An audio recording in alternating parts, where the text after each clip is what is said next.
लद्दाख के बर्फीली पहाड़ियों में एक शांति है, लेकिन उस शांति के पीछे एक ऐसी तैयारी चल रही है जिसने बीजिंग की नींद उड़ा दी है। फाइनली स्टार्ट हो चुका है सियोक टनल। भारत के इतिहास में ऐसा पहली बार होने जा रहा है जब भारत की पोजीशन चाइना के मुकाबले डोमिनेंस पोजीशन पे होगी। गलवान कॉन्फ्लिक्ट को कोई भूल नहीं सकता, जिसमें चाइना को सोचने पर मजबूर कर दिया था कि इंडिया की फौज कमजोर नहीं है, लेकिन चाइना को एटलीस्ट इस बात का घमंड था कि उनकी स्ट्रेटेजिक पोजीशन हमसे मजबूत है।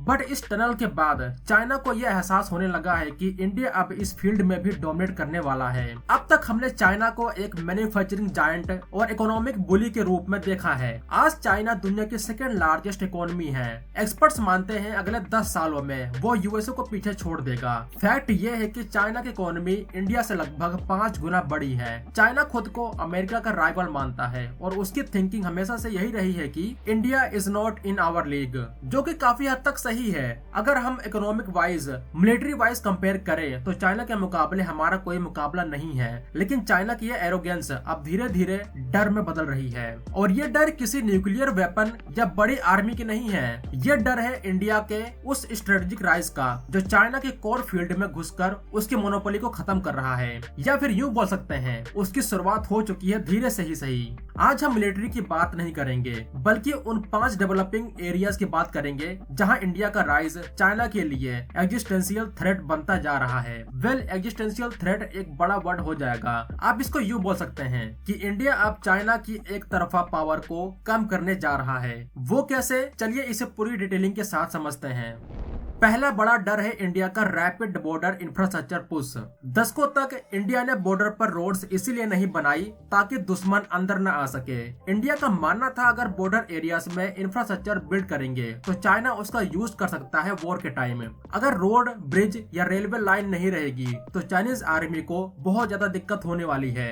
ये एक बहुत ज्यादा डिफेंसिव मेंटेलिटी थी, लेकिन आज इंडिया ने गियर बदल दिया है। इंडिया अब बराबरी के साथ चाइना का मुकाबला करना चाहता है। अभी हाल ही में सियोक टनल का काम कंप्लीट हुआ। ये टनल क्यों जरूरी है? क्योंकि ये दारमुख सियोक दौलत बेग ओल्डी रोड को हर मौसम में कनेक्टिविटी प्रोवाइड करेगा। इसका मतलब अगर चाइना बॉर्डर पर कोई गुस्ताखी करता है तो इंडियन आर्मी फास्ट पेस में टैंक्स और हैवी वेपनरी मूव कर सकती है बिना किसी रुकावट के। सर्दी गर्मी हर मौसम में हमारा डिफेंस मजबूत रहेगा। अब सिर्फ सियोक ही नहीं, सेला टनल और नचेपू टनल ने अरुणाचल प्रदेश का फेस बदल दिया है। चाइना ने जो ब्लैक टॉप रोड अपने साइड बनाई थी, इंडिया अब उसके बराबर खड़ा है। लेकिन असली गेम चेंजर है Ladakh railway project, Bilaspur Manali Leh line. जब ट्रेन लेह तक पहुंचेगी तो लॉजिस्टिक कॉस्ट 50% गिर जाएगा और स्पीड 3 गुना बढ़ जाएगी। चाइना जो बॉर्डर पर इंफ्रास्ट्रक्चर किंग बनता था, अब वो देख रहा है कि इंडिया ने उसके स्ट्रेटेजिक एडवांटेज को न्यूट्रलाइज करना शुरू कर दिया है। चाइना ने तिब्बत में ट्रेन पहुंचाकर इतिहास बनाया था। दुनिया ने चाइना की इंजीनियरिंग पावर को देखा। इस प्रोजेक्ट ने तिब्बत को मेनलैंड चाइना से जोड़ दिया और साथ में चाइनीज आर्मी के लिए एक बेहतरीन ऑप्शन प्रोवाइड किया सप्लाई के लिए। लेकिन इंडिया अभी इस मामले में पीछे था, खास करके लेह लद्दाख के एरिया में जो सबसे ज्यादा सेंसिटिव माना जाता है। बट इंडिया जो प्लानिंग कर रहा है उससे ये सिचुएशन पूरी तरह से बदलने वाली है। जब ये लाइन बनेगी तो ये न सिर्फ इंडिया की बल्कि दुनिया की सबसे ऊंची रेलवे लाइन होगी। इससे इंडिया एक स्टेप आगे और निकल जाएगा स्ट्रेटेजिक एडवांटेज में। अब आते हैं चाइना के दूसरे और सबसे बड़े डर पर, मैन्युफैक्चरिंग।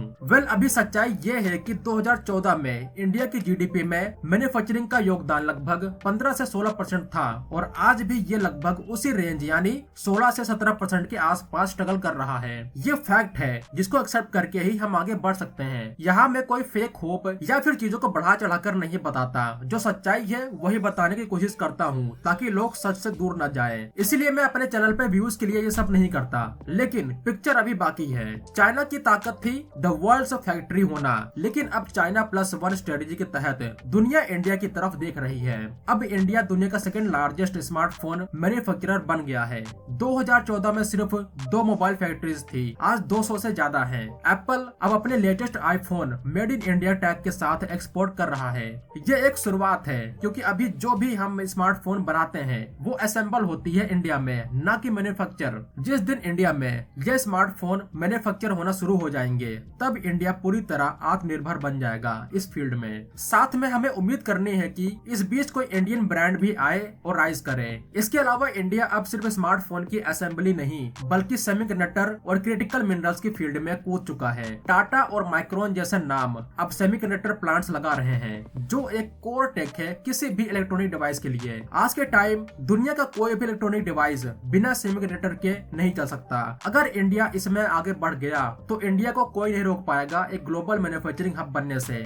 चाइना इससे इसीलिए डरता है क्योंकि अगर इंडिया ने अपने जीडीपी में 25% मैन्युफैक्चरिंग का शेयर टच कर लिया तो चाइना की सप्लाई चेन की मोनोपोली टूट जाएगी। चाइना के लिए इंडिया से लड़ना आसान है, एक इकोनॉमिक ऑल्टरनेटिव से लड़ना नामुमकिन। इसीलिए चाइना को सबसे बड़ा डर यही है। अगर इंडिया एक मैन्युफैक्चरिंग सुपर पावर बन गया तो उसकी डोमिनेंस खत्म हो सकती है और चाइना को यह भी पता है कि दुनिया में सिर्फ भारत ही है जो ऐसा कर सकता है। चाइना ने दुनिया को अपने बेल्ट एंड रोड इनिशिएटिव से ऑलमोस्ट जकड़ लिया है, लेकिन इंडिया अब उसके समुद्र के रास्ते को धीरे धीरे अपना बना रहा है और यही है चाइना का तीसरा सबसे बड़ा डर। पहले इंडिया अपने ही कार्गो के लिए कोलंबो या सिंगापुर जैसे पोर्ट्स पर निर्भर रहना पड़ता था जिसमें हमारा करोड़ों रुपए का फॉरेक्स बाहर चला जाता था, लेकिन अब एंट्री हुई है विजिंगम पोर्ट की।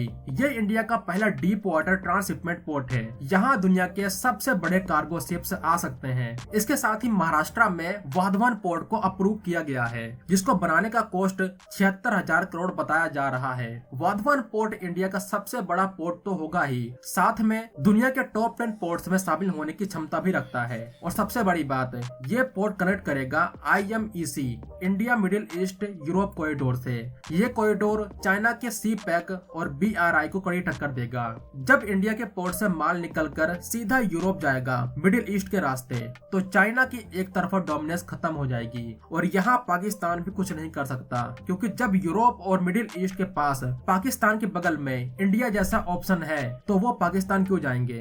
बीजिंग के लिए सबसे बड़ा नाइटमेयर है एक ऐसा इंडिया जो ग्लोबल ट्रेड रूट्स को कंट्रोल करे। चाइना का ड्रीम है इंडियन ओशन में डोमिनेट करने का, इसीलिए कभी वो श्रीलंका के सहारे या मालदीव के सहारे या फिर पाकिस्तान के सहारे इंडिया को घेरने की कोशिश करता रहता है। अगर इंडिया इसमें कामयाब रहा तो चाइना के लिए ये सबसे बड़ा झटका होगा। इसके अलावा हमारा एक प्रोजेक्ट अंडमान निकोबार में भी बन रहा है, यानी ईस्ट से लेकर वेस्ट तक चारों तरफ इंडिया का ही कंट्रोल होगा। चाइना के इकोनॉमिस्ट के लिए सबसे अलार्मिंग डाटा है कैपिटल फ्लाइट।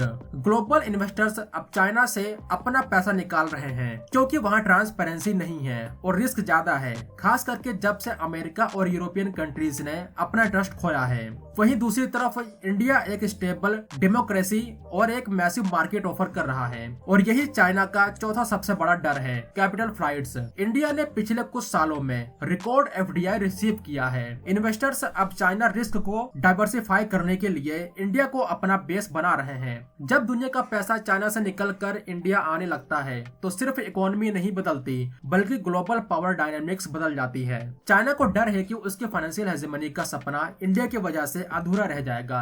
गिफ्ट या फिर अमरावती जैसे नए फाइनेंशियल हब इस बात का सबसे बड़ा सबूत है जो फाइनेंशियल हब बनते जा रहे हैं धीरे धीरे। अब बात करते हैं उस एरिया की जहां हमें सबसे ज्यादा काम करने की जरूरत है। देखिए, दुश्मन से लड़ने के लिए घर को मजबूत करना जरूरी है। हम पोर्ट्स बना रहे हैं, टनल्स बना रहे हैं, लेकिन क्या हम अपना सिविक सेंस अच्छा कर रहे हैं? चाइना के लोग डिसिप्लिन है, चाहे वो जबरदस्ती या फिर कल्चर से।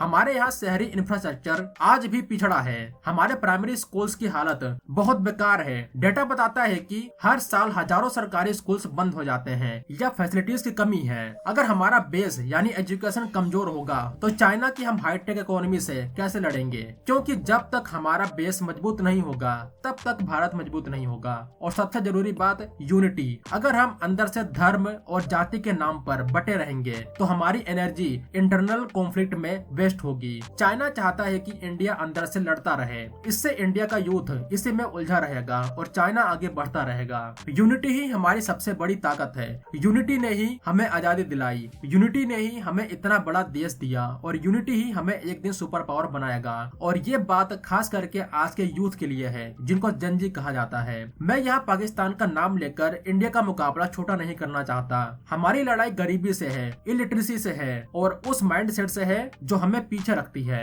चाइना का डर धीरे धीरे सच हो रहा है। इंडिया अब सिर्फ पोटेंशियल की बात नहीं करता, इंडिया अब परफॉर्म कर रहा है, लेकिन ये सफर तभी पूरा होगा जब हर हिंदुस्तानी देश की तरक्की में अपना योगदान दे, चाहे वो सफाई रखना हो या अपने काम में एक्सेलेंस लाना। आपको क्या लगता है, क्या इंडिया अगले 10 से 20 सालों में हर फील्ड में चाइना की बराबरी कर पाएगा या फिर क्लोज भी पहुंच पाएगा या नहीं? अपने थॉट्स कमेंट में जरूर लिखना। अगर आपको लगता है कि मैंने कोई पॉइंट मिस कर दिया या फिर कुछ गलत बोल दिया तो उसको भी जरूर लिखना।